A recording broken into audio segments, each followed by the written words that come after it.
असल में अब ये लड़ाई इजराइल और हमास की रही नहीं, बल्कि अमेरिका और ईरान की लड़ाई बनती दिख रही है। क्योंकि आप देखिए कि अमेरिका के विदेश मंत्री लगातार मिडिल ईस्ट के देशों से मिल रहे हैं और ईरान के विदेश मंत्री भी लगातार टूर कर रहे हैं।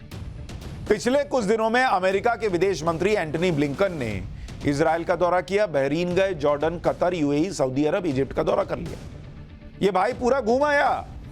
और यहां तक कि अमेरिकी विदेश मंत्री ने जॉर्डन के अम्मान में फिलिस्तीन के राष्ट्रपति महमूद अब्बास से भी मुलाकात की और टर्की के विदेश मंत्री से भी फोन पर बात की। यानी इजराइल के साथ अमेरिका पूरा एकदम लगा हुआ कि मैं हूं, तुम्हारे साथ चिंता मत करो। उधर फिलिस्तीन और हमास के साथ ईरान सटा हुआ है कि ना मैं तुम्हें नहीं छोड़ूंगा।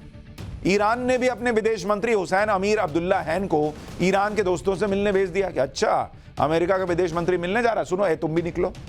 ईरान के विदेश मंत्री ने लेबनान के बेरूत में हिजबुल्लाह के कमांडर हसन नसरुल्लाह से मुलाकात की और कहा कि बड़ा भूकंप आने वाला है।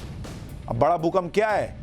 ईरान के विदेश मंत्री ने कतर में हमास की टॉप लीडरशिप से भी मुलाकात की और फिलिस्तीन इस्लामिक जिहाद के कमांडर्स की मुलाकात भी हुई। ईरान का सपोर्ट गाजा में हमास को और लेबनान में हिजबुल्लाह को है और दोनों का मकसद है इजराइल को घेरना, यहूदियों को खत्म कर देना। इसलिए जहां गाजा में इजराइल की लड़ाई हमास से हो रही है, लेबनान के बॉर्डर पर इजराइल की लड़ाई हिजबुल्लाह से चल रही है। हिजबुल्लाह संगठन की तरफ से इजराइल पर रोज हमले हो रहे हैं। हिजबुल्लाह के पास 1 लाख लड़ाकों की फौज है जो इजराइल लेबनान बॉर्डर पर जमा हो रहे हैं। हिजबुल्लाह ने इजराइल बॉर्डर पर लगे सर्विलांस सिस्टम नष्ट किए और निगरानी करने वाले सीसीटीवी कैमरों को भी तबाह कर दिया। हिजबुल्लाह की इन हरकतों से इजराइल के लिए नया फ्रंट खुल गया। इजराइल को अपनी सेना लेबनान बॉर्डर पर भी तैनात करनी पड़ी है। अमेरिका और इजराइल के साथ ईरान की पुरानी दुश्मनी है और इस दुश्मनी में ऐसे ऐसे किस्से हैं जिन पर हॉलीवुड की फिल्में तक बन चुकी। मतलब ये आज की कोई लड़ाई नहीं है, ये सदियों से इनका जो है हिसाब चला आ रहा है।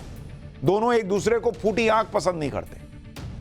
अगर आपको आप में से कोई फिल्म देखने का शौकीन हो और किसी ने एक फिल्म आई थी आर्गो, ARGO, ये फिल्म अगर देखी हो, मैंने तो देखी, आपने में से कुछ लोगों ने देखी होगी, कुछ ने नहीं देखी होगी, तो उसमें जो किस्सा दिखाया गया था वो मैं आपको याद दिलाऊं कि जब ईरान की राजधानी तेहरान में अमेरिका के दूतावास में बंधक बना लिए गए थे लोग। ये 1979 की बात है और सच्ची बात है, फिल्म ऐसे हवा में नहीं बनी है।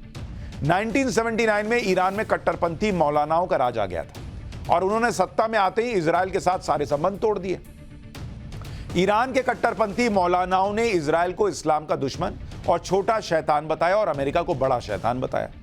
ईरान ने राजधानी तेहरान में इजराइल के दूतावास को बंद करवा के दूतावास को फिलिस्तीन लिबरेशन ऑर्गेनाइजेशन यानी PLO के हवाले कर दिया। इसके अलावा ईरान के कट्टरपंथियों ने अमेरिका के दूतावास को घेरकर वहां दूतावास के 66 कर्मचारियों को बंधक बना लिया था। इसमें से अमेरिकी दूतावास के 6 कर्मचारी किसी तरह से तेहरान में अमेरिकी दूतावास से निकलकर कनाडा के राजदूत के घर में छुप गए। इन 6 कर्मचारियों को अमेरिका ने अपने एक सीक्रेट मिशन के जरिए ईरान से बाहर निकाला था और बाकी बंधकों को 444 दिन बाद छुड़वाया था और इसी पर फिल्म बनी थी आर्गो। लेकिन यह फिल्म आपको इसलिए याद दिलाई कि आपको पता चले कि कैसे पिछले कई दशकों से ईरान और अमेरिका मतलब एक दूसरे का गला काट दे वैसी स्थिति।